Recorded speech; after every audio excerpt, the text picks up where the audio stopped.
Hello again, Jay's grass-fed plot number 2. So this would have looked like that, but early spring I came in, I covered this with as many buckets of wood chips as I could, brought them in over the bridge, over the river, and I tried to establish a little garden plot right here. The perennials that were growing here before I tried to establish the garden, like I said, it would have looked like that if I didn't put the wood chips. So there is still some of the perennial growth that was there previously coming through, and I just kind of pull them up or snip them off and just toss them on the beds for some fertility. So it's not established as much as I would like it to be, but it's a nice little small plot, and it's just a nice little piece of extra land to grow a little bit more food than my other plot allows. So I put in some June bearing strawberries right here. So this one's setting fruit right there as well.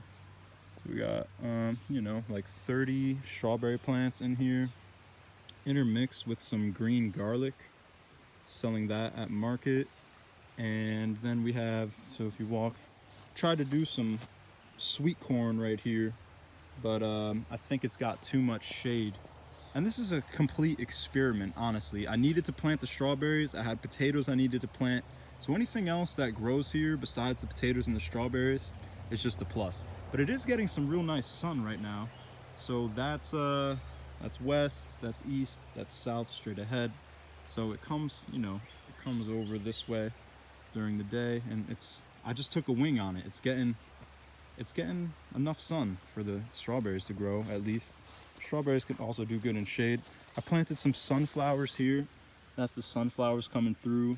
These are the perennial, I wouldn't call them weeds, but it's just the perennial growth that was there previously. And so yeah, that's the stuff I'm removing. I'm pretty sure right there, that's the marigolds I planted. So they're just coming up nice. Some more strawberries we got right here.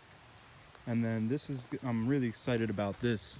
This is the Adirondack blue potato. So I feel like that's a nice exclusive, blue potatoes. More of the strawberries, setting fruit. Sorry, the full sun just came out. Full sun always just makes it a little bit hard to take the video. But yeah, so we got strawberry patch, a little bit of green garlic intermixed, the potatoes, and then I got some peas down there. I don't know if they're going to produce anything, but at least they're fixating the nitrogen into the ground for everything else that's growing. And then I did plant some summer squash on that little mound right there. And I also have one of my tomato plants that I planted down here, and it's putting on a nice little flower. So it comes after the flower. That's the fruit. So cool, gonna have some tomatoes down here as well. I believe that was the ABC potato leaf potato. It's like a cherry tomato. And so then right over here is where I planted 15 pounds of the German butterball. These are just some branches I just threw them on there on top for soil fertility. All the leaves were from this whole property when I raked it when I first came here. And then now the German butterball potatoes are coming up nice, even in the semi shade. So it's cool. I'm blessed to have this second garden space, and I just take care of the land in ways that I can when I come here. And yeah, the abandoned apple orchard is way back there, like I just showed in a previous video. So it's a blessing to have this spot, or not have it, but be able to work with the land here. So One Love Wholeness will keep you updated on how this spot progresses. We do have a little the summer squash that I just planted. It's coming up, seedling. So that seedling, the summer squash, I didn't know it until last year. It's the first time I grew it. But this will get so prolific. If you don't know about the green zucchini summer squash, this will just be a huge bush. It'll overtake all of that. This is the Virginia creeper. Just found out about this one recently. It's native. it's native, but it's actually seems to be pretty invasive, even though it's native. Oh yeah, here's another of the squash coming through. Oh, I just noticed another one too. Yeah, squash right there. You can see the seed is trying to open up. So yeah, and then I'm gonna come through here with the scythe and just kind of like chop this down. There is some blackberries in here. One right here.